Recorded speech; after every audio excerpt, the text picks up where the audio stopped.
Thank you for joining us for this museum midday. My name is Erica Jane Christian with Ketchikan Museums, and we are live streaming to you today from the Tongass Historical Museum. And of course, we're located on the traditional lands of the Tontapan and Sanyapon people of the Tlingit First Nations, and so we're very pleased to be able to share a little bit of history with you in this museum midday and share a little bit about community. So it's only fitting then that for this museum midday today that we're joined with Jack Finnegan, talking about storytelling, community, how that intersects, and why storytelling is really important for community and connection. And it's fitting in that right behind us, you can kind of see here, we are actually opening a new exhibit tomorrow, Sustaining Community, How We Gather and Why It Matters.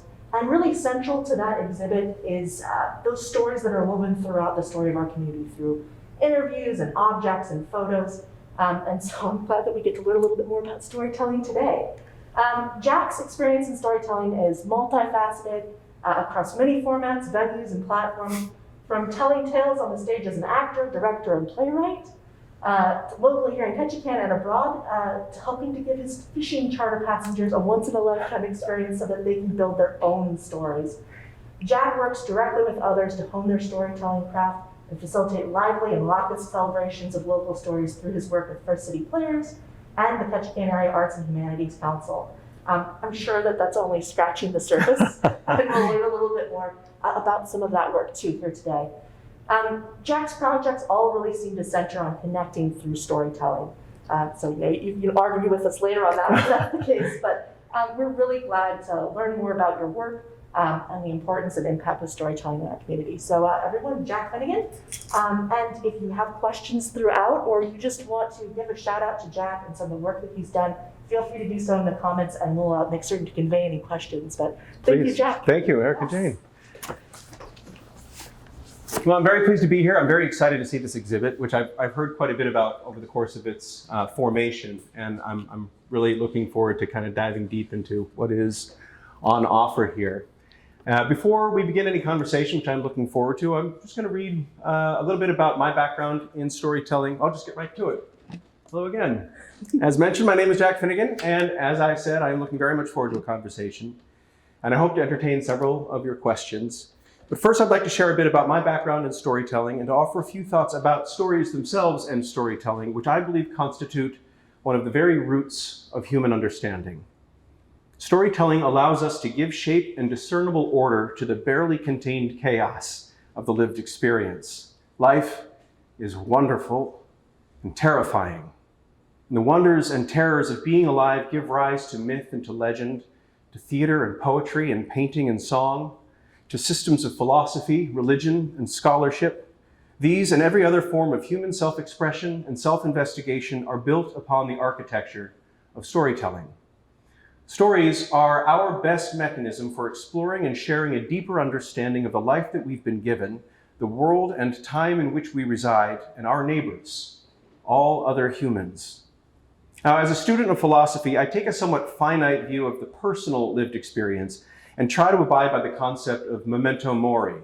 I, like all of you, shall reach some point of passing when little shall remain of me but whatever stories I have left in my wake. And then, as time advances, I too shall be reduced to faceless, nameless membership among the crowds who populate the pages of our history books. Histories themselves are narrative representations that we construct to remember, to examine, and to interpret the past. In fact, the English word story, which dates to the earliest 13th century, that's 800 plus years of just using the word, let alone drawing benefits from the activities the term portends, comes to us from the Old French histoire, meaning story, chronicle, or history, which was derived in its turn from the late Latin storia, which was shortened from the Latin historia, history, account, tale, or story. And we can no more discern the origins of storytelling than we can the earliest forms of language. But to the best of our knowledge, storytelling is a universal human trait, evident in every studied culture and observed to occur spontaneously in childhood. Stories, and the telling of them, are fundamental to our individual and collective self-knowledge. Every human life is made of stories, not just one, but many. These are Whitman's multitudes. There are the stories of ourselves, which we create or craft or discover and then reflect upon alone or choose to share with others. There are the roles that we play in the lives and stories of other people, sometimes central, but often peripheral. And we are also the characters who populate our neighborhoods, our regions, our state, province, or nation, places whose dynamic stories are composed not by one author, but by many. In this wider view of humanity, we are the multitudes, known perhaps to our immediate neighbors, but nameless and faceless to the vast majority of other humans, with whom we share this era and world, but whose lives will otherwise never intersect directly with our own. I find that thought to be both humbling and reassuring. It secures for me a sense of place in this world. We all tell stories constantly, from the simple act of recounting the events of our day to the more elaborate presentations we might reserve for dear, close friends, to the spin we may place on an incident or experience, or to the internal narratives we construct as we consider our own actions, our own histories, all built, once again, on the architecture of storytelling, some stories true, others fictions, none rendered perfectly, and all prone to wobble within the fragilities all humans suffer as mere animals abiding on a barely tamed and sometimes hostile planet. We are further confined by the limits of our own vision of the world and our knowledge of other people, which is why we ought to travel, to see and better understand the setting and circumstances of the lives of other human beings, and to see this world illuminated in a light cast by other minds. It was this impulse to travel that was one major impetus for my 5-year project in storytelling, City Love Song. It wasn't planned that way. The plan had been to go to grad school. I had returned to college at 30, having fled Wisconsin at the tender age of 19 to adventure in New York City and ostensibly in pursuit of theater. There were fits and starts and failures and successes, and a few times I even made money as an actor or director, theater having long been my chosen medium for adding my face and voice to the stories that we tell to each other and to ourselves. As a capstone project in my senior year of high school, I wrote and performed a one-man show, purportedly fictional and in no way whatsoever a public airing of the griefs, aspirations, and confusions of an extremely sensitive young man raised in the hearty comforts and well-practiced etiquette of the American upper Midwest, and surely sharpened somewhat on the edge of an ego that had then emerged in the heyday of my teendom, when my passions roared and sang, when I was certain that I could set the world ablaze with all the light and flame and glory of the love that coursed and throbbed through my being. To be a teen. That theatrical exercise was instructive, but the demon it contained was itself exercise. Quasi-fictional theater was an approach to storytelling I thereafter abandoned, though my trajectory towards solo performance was now firmly established. I joined sketch and improv troupes, I auditioned, but I lacked the proper training and the raw ambition to make much progress in the world of professional theater. A 6-month foray into stand-up comedy was an effort into yet another solo storytelling method, still solo, but not the form best suited to my skills or to my person. And then I found my people. In the 7th year of my city life, and about a year after those devastating attacks which radically altered the American story, and from which, in my view, we still suffer today, and suddenly my days and nights were crowded with a community of dancers and directors, with writers and singers, with actors and thinkers, saints, sinners and clowns, storytellers, all, lovers of stories, interested in the world, and striving to live interesting lives.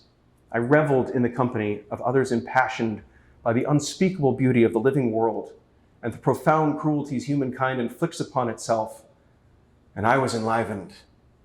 I drew then from a shared well, and those waters ran plenty and sweet. My work improved. I shifted focus and began dabbling in spoken word, not the rhythmic verse-like slam poetry style, but carefully composed descriptions of elements of life. The piece I performed in the inaugural Ward Lake Theater Walk, A Meditation on the Color Green, is a good representation of my current style and approach.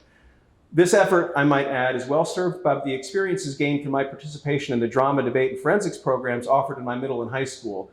Kudos to the K-High DDF team who just claimed the title of state champion. Proud of you. I was soon performing in poetry houses and at festivals. But my 20s wouldn't last forever, and neither could the passion play that had enveloped my life in the East Village. So, back to college. I studied philosophy with an aim to become a better thinker. I enjoyed school, a wealth of knowledge ladled up to me. I only had to toe the line and try to keep up with the reading. Academic writing didn't thrill me, but it still had room for narrative. Identify a problem, try to work it out. Examine something fascinating. Express an idea with words. The architecture of storytelling, if often reduced to its most utilitarian. I performed well in my major and assumed I would teach.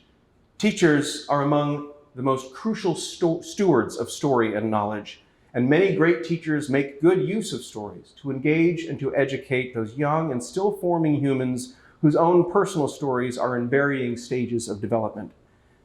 But when the time came for me to consider schools and tackle that mountain of paperwork, I balked. That old creative flame, not extinguished but repurposed in my time as a renewed student, was licking again at the base of my heart and exciting old dreams and unforgotten ambitions. I still yearned to create, to contribute, to speak.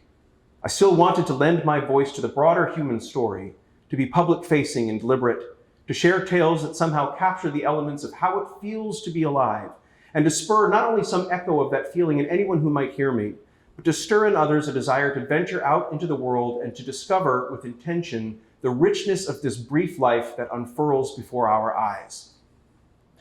I know that I am lucky to love being alive, but I figure since it comes to an end one way or the other, why not enjoy it, or at least try the best we can? My plans for further schooling were abandoned. Instead, in the typically dramatic style of my pre-Middle Ages, I applied to the most competitive MFA programs in creative nonfiction writing in the country. I was sure I'd gain entry. I had good grades and was inspired. At least one of the 5 would accept me. They all said no. The last word from the final school, arriving moments before I flew to the south of France, aroused by overtures toward a possible transatlantic romance, which turned out, like my prospects for grad school, to be doomed. A week later, I left a flat in Toulouse for a midnight train to Paris, heart now unencumbered of the concept of romantic coupledom, but still aflame with a passion to seize life and to talk about it, to tell stories, to try to say something important. I had planned a one-off storytelling performance in which I would collate, parse, and poetize 13 years of observation of life in New York City, a swan song before jetting off to a new life in grad school. But grad school was out, and somewhere over the Atlantic, my plans for a swan song shifted and grew, and would evolve over the next 5 years into a triptych of performance works that would allow me to collect and tell stories in 50 cities across 6 continents, including travel across nearly 20,000 miles of American rail, performing in coffee shops, public squares, bookstores, theaters, whomever would have me, in a grand attempt to connect communities on both a national and global scale. I called the project City Love Song. In its first phase, I traveled America, performing stories about New York City. Those travels, mostly by rail, became the basis of a spoken portrait of America, which I presented in the public squares of cities around the world. That journey provided material for a suite of stories about our global neighborhood, which I then presented across the United States, all with an aim to encourage in others a deeper curiosity about our world. This project was animated by an exhortation made by the Reverend Dr. Martin Luther King Jr., who insisted that we build a beloved community through the practice of agape, a Greek word that King translated as an understanding, redemptive goodwill toward all people. That was my ambition, however middling my efforts, to connect the communities I visited by bringing to light through stories the wonders and the terrors of the places I had seen, of the other lives I had encountered, fragments of humanity from near and far. That project produced many failures and successes, and there isn't time today to delve into those details. More pertinent to today's museum Midday is that in a roundabout fashion, that project brought me here to Ketchikan, where it has since been my privilege to remain actively engaged with storytelling, both through theater with First City Players and in my role as the host of Stories at Latitude 56 through the Ketchikan Area Arts and Humanities Council. Whereas City Love Song had allowed me to approach the concept of connecting community on a grand and sweeping scale, the intimacy of Ketchikan and the spiritual generosity of the people here have proven to me the exceptional personal power of oral storytelling and its importance in strengthening and lending color to our shared social fabric. I love living in Ketchikan and count myself lucky to be here. If you ever attend one of our story slams or chat me up at a beach fire, you are bound to hear me express some of the many reasons why. But my knowledge of this place, while growing, is limited. Its stories far predate my own. The culture of storytelling among Alaska Native communities is something that I'm only just beginning to grasp, let alone to understand. I am grateful to the work of my friend and colleague Tora Zamora, whose recent efforts to explore Tsimshian stories and traditions of storytelling hold tremendous promise and offer a bridge of understanding to a nomadic settler like me, another bridge of understanding built upon the architecture of storytelling. The intimacy of this island has a profound impact on our views of one another. Our fishbowl proximity demands a certain advanced degree of tolerance in the service of our collective well-being, and though this sometimes presents challenges, I think it also deepens our connection to this place and to each other. No one seems to be ambivalent about Ketchikan, and most people I encounter are eager to share how they became connected to this community. Most Ketchikan origin stories I hear are told with a mixture of wonder and pride, and sometimes small bits of loathing of one inconvenience or another. We are Ketchikan's people, the characters who give this town its character. And when we gather to hear each other's stories, I am reminded again and again of the power of vulnerability and the gift of empathy. When people share their personal stories, they offer something of themselves. And when they do so in person, bodily, in a room together, sharing air, feeling each other's presence, the sensation of being alive, to me, is palpable. Sad or funny, goofy or awkward, rambling or crass, a wide spectrum of human emotions plays out upon that stage, and the listening audience, friends and neighbors, perhaps a few strangers, impress me again and again with their generosity of spirit. This is the power, the connective power of oral storytelling, presented in a fashion that dates into time immemorial. In every month I've hosted for nearly 5 years of the Story Slam, I can recall only one occasion when we had no first-time participants. This to me is a testament to the value and even necessity of giving people an opportunity to share their stories and to hear the stories of others. We strengthen both our individual and our collective selves when we better understand each other, and we can gain that understanding through the telling and hearing of stories. The stories of our lives, yours and mine, of ours together. These are the stories of our time. I draw, once again, from a shared well. The water is plentiful and sweet. Thank you for listening. I am happy to take any questions. Fantastic. We do have a couple of questions for you. Please. You mentioned stories at Latitude 56. What's been the most surprising thing to come out of stories at Latitude 56 for you?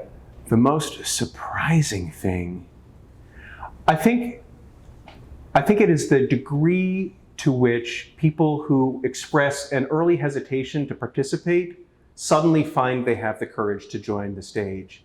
And I think that comes about for two reasons. One, because the people who take to that stage are generally very honest and very vulnerable. And I think once a person who is maybe otherwise hesitant to participate sees that vulnerability offered, they gain a sense of confidence that they too can be vulnerable in that way.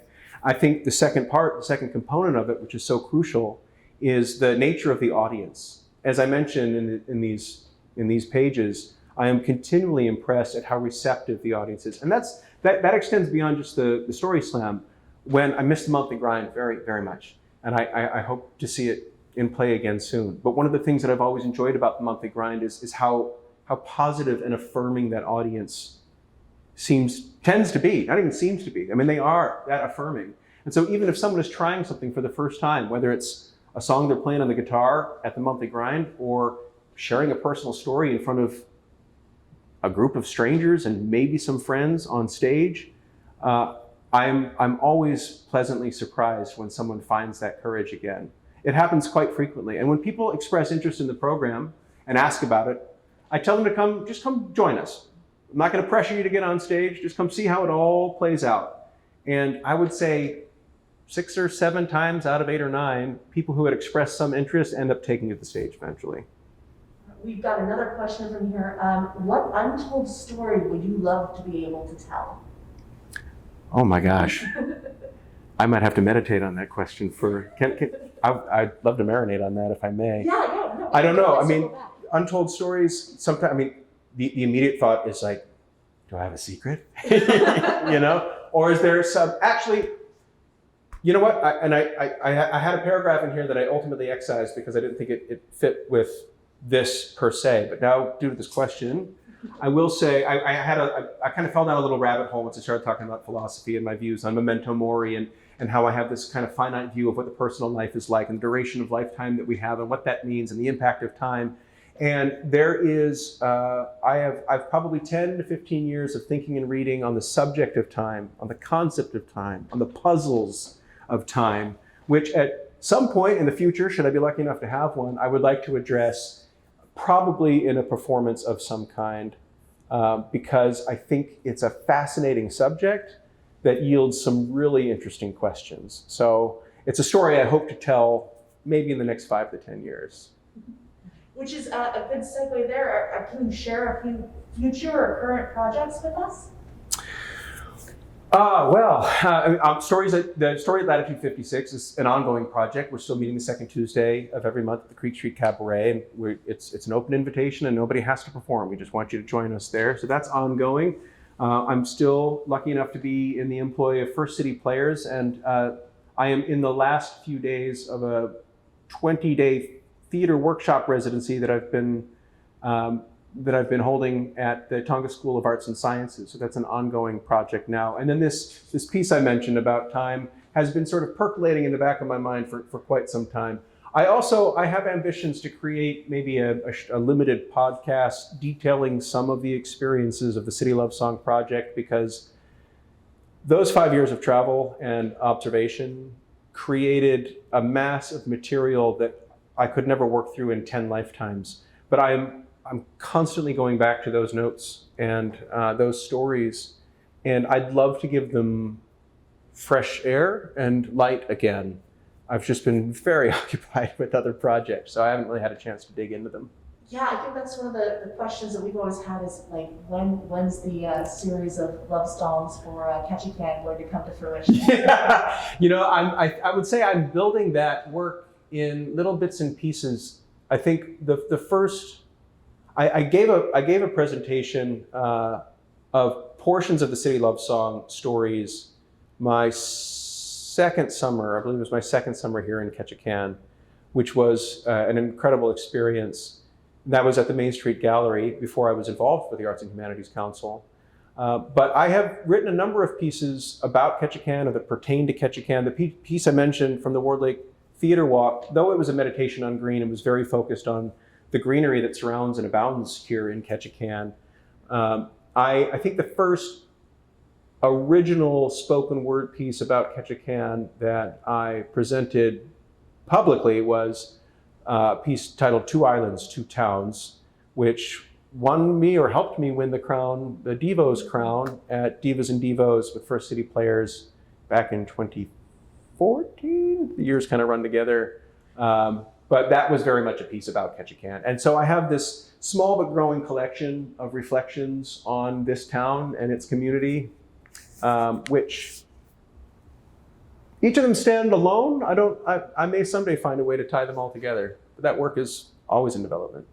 Fantastic. Well, one of the things that I'm glad you touched on and that you kind of spoke to in your presentation was just how rich and varied the stories are that are happening around us and everyone else's lives that we have no clue about. So I'm glad you touched on that. Is there anything else to that you can speak as far as the importance of people being able to present or share their stories?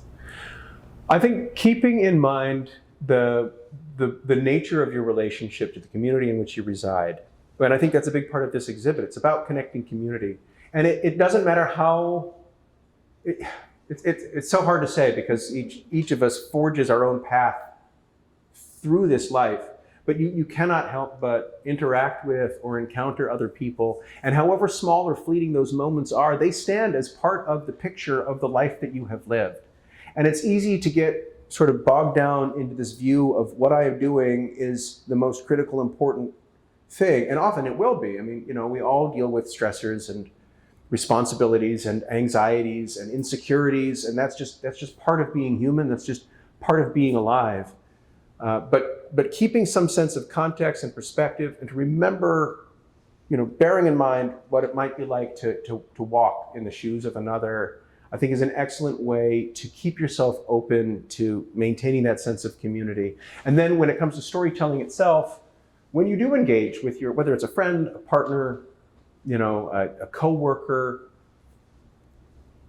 to keep some element of empathy in the way that you listen, I think is the easiest way to receive empathy from other people. It builds itself. If that answers your question. It totally does, it does. You've shared a couple of the different ways that people can plug into things like Latitude, stories at Latitude 56 and the other work that you're doing. Yes.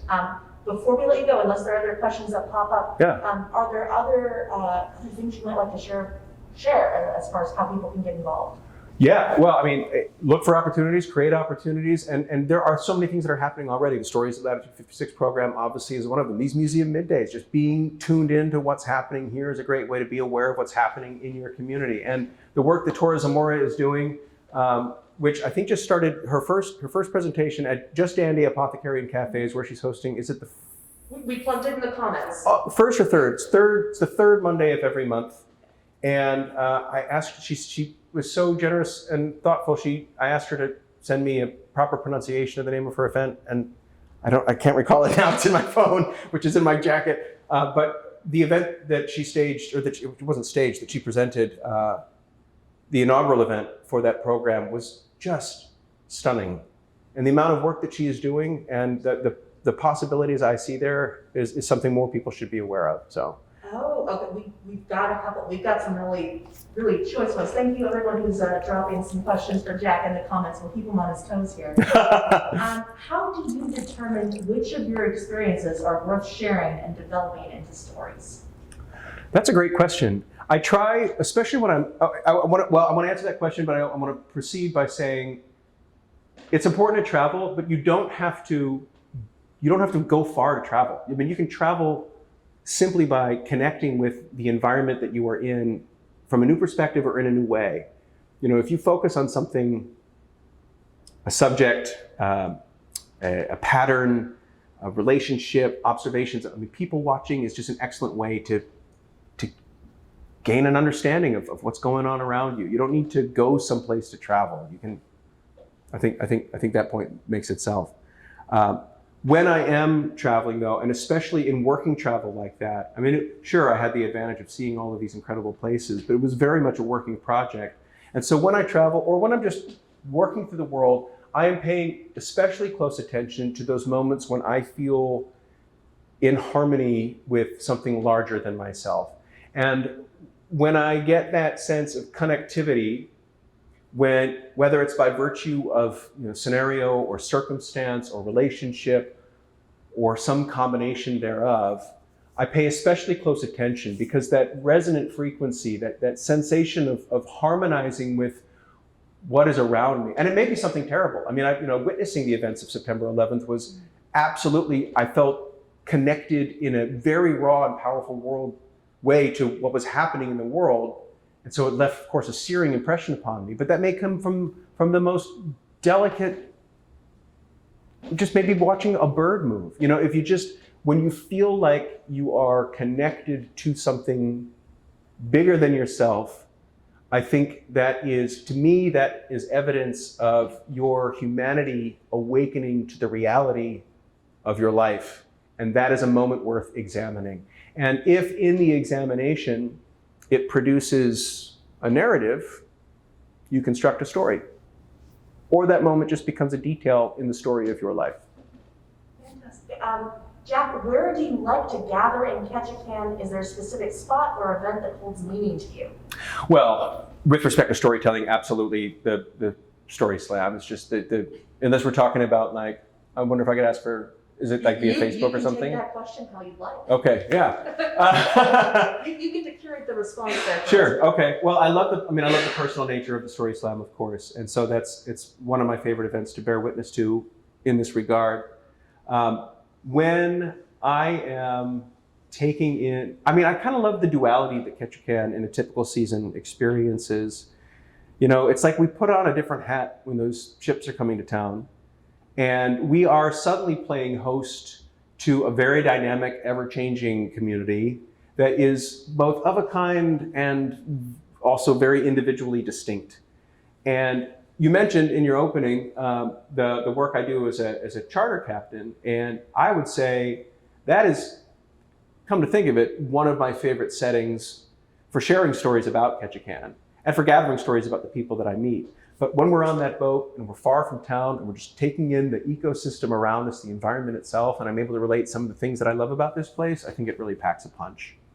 Well, I'm glad you circled back to the, your chartered ship captaining. Are there ways that we were excited to see that you were a awardee of the Spruce Roots Path to Prosperity with your Yes. Fishability? So is there a way, can you tell us a little bit about Fishability, sharing those stories and Yes. people can support the work that you're doing? Great, thank you. I appreciate that. Yeah, it was an amazing experience being part of the Spruce Root Path to Prosperity program, and I was grateful to be one of the finalists and go into their business boot camp and gain all of that information and knowledge, and then stunned and delighted to find myself to be one of the two award recipients for a business that is still very much in startup. The $25,000 award that came with that award will go a long way toward getting some of the pieces in place, but the vessel I'm looking to have built will be custom, so it's going to take several $100,000 more for me to get into operation, and I don't expect to be operating before 2024. There's a lot of work yet to be done. But the concept is to have a custom-built vessel that is universally accessible so that any people with any disability are able to get out of the water and take advantage of the things that are just critical to life here in Southeast Alaska, whether it's fishing, wildlife, and sightseeing, dropping crab or shrimp pots, getting to Forest Service cabins, foraging, and so on. Because there are thousands of people who visit here every year and who live in this region who don't necessarily have access to on-the-water experiences, and Fishability aims to close that gap. Fantastic, fantastic. I'm so glad that we were able to meet with you, especially on the eve of our exhibit opening. I think everything you've discussed here really does go back to that idea of our community here.